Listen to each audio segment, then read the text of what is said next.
A couple of months ago, I took a day trip one Saturday up into South Georgia, just kind of zigzagging across the map, visiting any vintage toy, retro, nostalgia, gaming, comic book shop, whatever, where I'm liable to find cool and interesting things. And I found a lot of cool and interesting things, as you always do, visiting shops like this, but maybe my favorite find from that day was a vintage 1983 Parker Brothers tabletop qbert machine.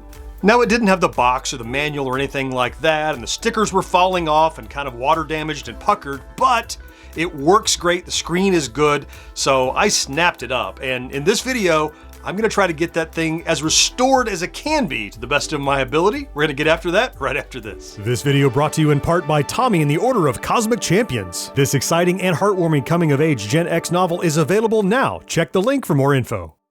Hey there, welcome back to Gen X Grown Up. I'm John, and I am a Gen X Grown Up, and I want to thank you for taking the time to click on this video and share with me the experience of trying to restore this 1983 Parker Brothers qbert tabletop. I picked up several tabletop gadgets that day, a football one that I'd never seen before and some other stuff, but this one, look, you have the Donkey Kong, the Miss Pac-Man that were made by Coleco. This was made by Parker Brothers, and I'd never had one of these. I don't think I knew anybody that had one back in the day, and I posted a picture of it on the community page the other day, and several people said they'd never seen it, or if they did, they'd only seen it rarely. So I think it was a great find. So I got some new decals. I'm ready to start cleaning it up. So let's get to the table and get after it. This particular example of the 1983 Parker Brothers qbert is either in so-so or remarkable condition, depending on how you look at it. So remarkable, the bones are in great shape. Like there's no scuffs or dents or dings or anything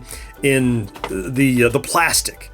But decal-wise, it's seen better days. That's the so-so angle. So we're actually missing this decal and this top decal. We have the one on the left-hand side and it's falling off, as you can see, but then we have missing one here on the right.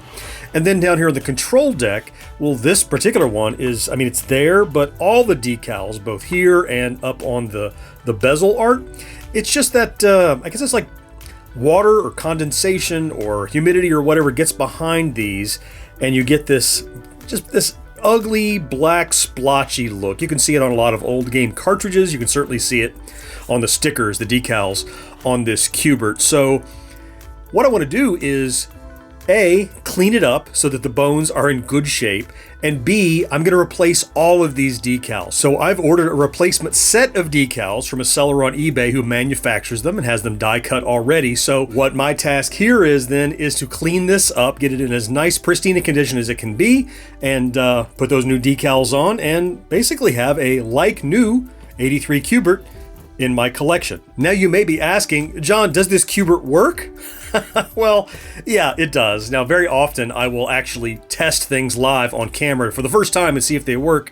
I picked this up a few months ago and I did test it to make sure that it worked. Now, I have some self-restraint and I can delay gratification a bit, but when I got this home, I had to find out if it worked, so check it out.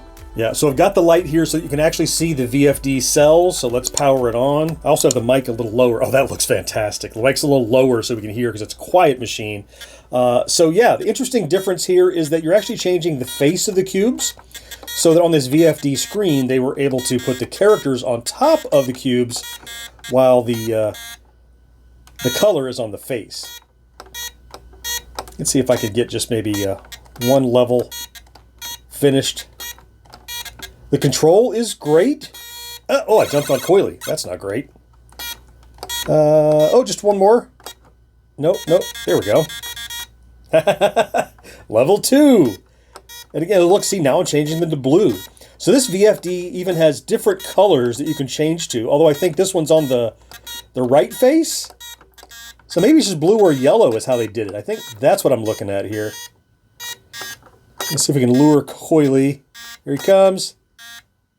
I might have missed him. There, he fell. And let's, once more, let's get to this corner. Lovely. And so now you can see I need to change it to blue and yellow. Yeah, so that's how they solved it. So this is basically what makes this game, to me, worth restoring and preserving, because the internals are awesome. It's just cosmetically that it needs a little help. Now that we know this qbert is structurally sound, we know that the internals work, the screen looks fantastic, the controls still work, battery box is in good shape, all those things that can lead to a not so good experience with one of these makes it worth restoring, as I said. So we're going to get it all cleaned up, take those old decals off. I have the brand new set here, clean up any blemishes, and then hopefully add to my collection what is a new looking, restored 83 Parker Brothers qbert. Let's go. Before I even start any sort of cleanup, I want to get all of these old decals off, because in addition to any little minor scuffs or cosmetic things I want to clean on the outside, I'll also need to clean all that old glue from underneath the old decals. And I'm doing it here with just a regular hair dryer set on medium, just to add a little bit of heat, and that heat will lift these decals right off and have it ready for a cleanup.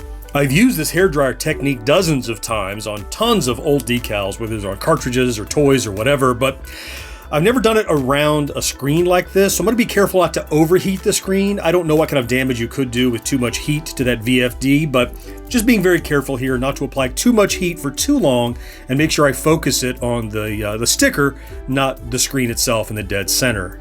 I found this interesting and unexpected. Look, they're counting on that decal being there to hide the internals. Look, you can see right through this lens to the board back there and this ribbon cable, so if your decal's gone, you can see the guts.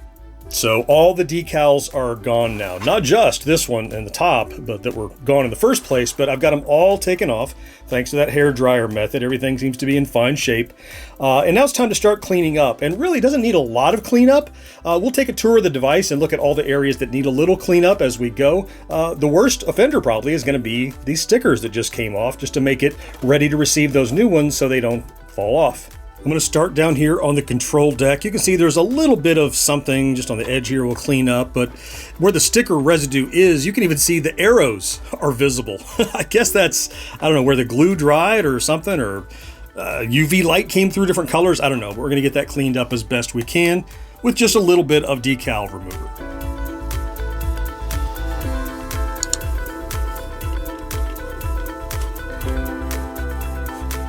Here's the power on-off switch. The center is off. Left is the one we were just playing. And then right allows you to play the game mute, in case you don't want to disturb people, or your mom said, hey, stop making all that noise back there. So a little bit of something on there we just want to get off, and just generally get all the oil off the surface of it. All right, let's get it wiped down really well, and then have the replacement directional decal here. A quick test fit here, and yeah, that's designed to fit perfectly right over the top of the stick, right how the old one did. So let's get this one affixed. Now, the way I like to do this is to peel off just a little bit of the decal for positioning. That way it's easy to pull on and off if it's not quite straight. And then we should be able to pull the rest of the backing off once we get it where we like it. There, so that corner's down. There we go. And then the rest of the backing.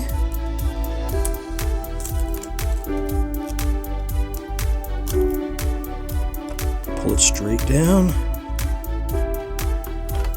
No bubbles or anything. Okay. Here's our old grimy looking one, and there's our brand new one. Gonna move up here to the screen next. I have 3 things to do. I need to clean the dust and grime off of the sides. I need to get this adhesive off of that smoked screen, and there's a little bit, can you see there's a little scuff there? I'm going to see if that's surface or if that's embedded in. I mean, it's the worst thing about the whole cabinet, so we'll see what we can do about that.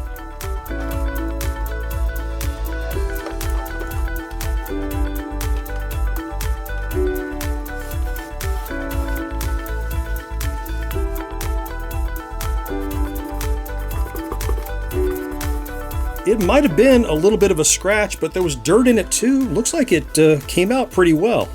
Now, I don't know if this adhesive remover is going to discolor or damage the screen, so I'm just being real careful to get it all off of there so it doesn't sit and soak or anything. I don't think it has any problem, but yeah, you can see there are those 2 tiny blemishes right there and right there. So they're definitely in the plastic, but cleaning them has made them a little less noticeable anyway, so I'm pretty happy with that.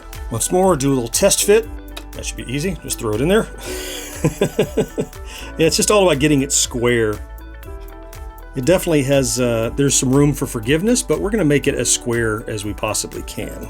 So once more, I peeled off just one little section of this backing material so I can get a position before I peel the rest off.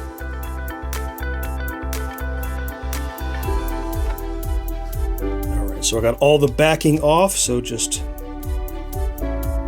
push it down, make sure we get no bubbles on the way.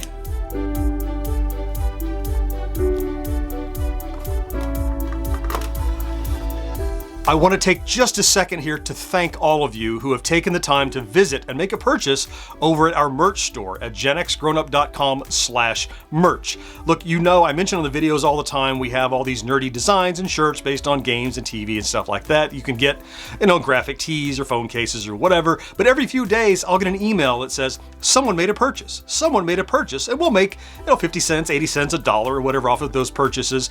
And it's very meaningful. I'm so grateful that you take the time to visit there, because every dollar you do spend, we dump right back into GenXGrownUp. So if you're looking for stuff like that for you or a loved one, pop over there and check it out if you would. Okay, let's get back to getting this qbert in tip-top condition, shall we? Before I do those side decals, I want to show you the battery compartment. I have a little bit of cleanup to do here, but look at the interior of this battery compartment. I mean, I haven't to do anything here. It's exactly the way that I found it. I mean, it's just clean.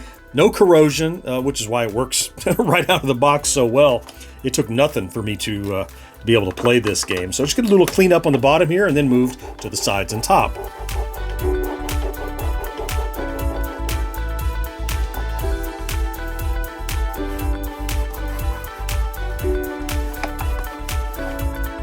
Now these last three decals will be the easiest of all, so I'm just going to go ahead and clean all of the adhesive residue off of the two sides and the top.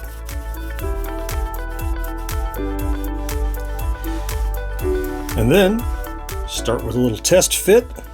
Oh yeah, that's exactly where that goes. Easy, easy, easy. So I only took the backing off of half so I can position it the way I like it before I set it down.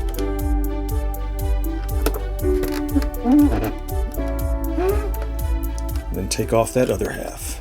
Lay it on carefully with no bubbles.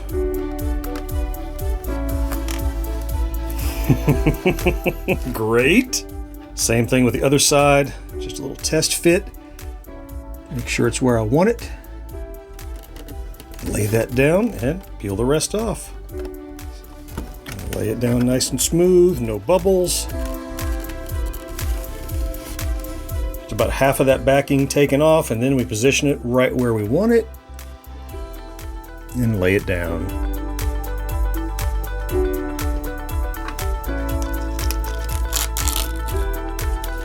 No bubbles, no bubbles, no bubbles. Just lay it right down. Oh yeah. Would you look at there? I am pretty happy with how this turned out. The guy that manufactures these decals, they're spot on, perfect size, cut well. Look, a little bit of cleanup, new stickers.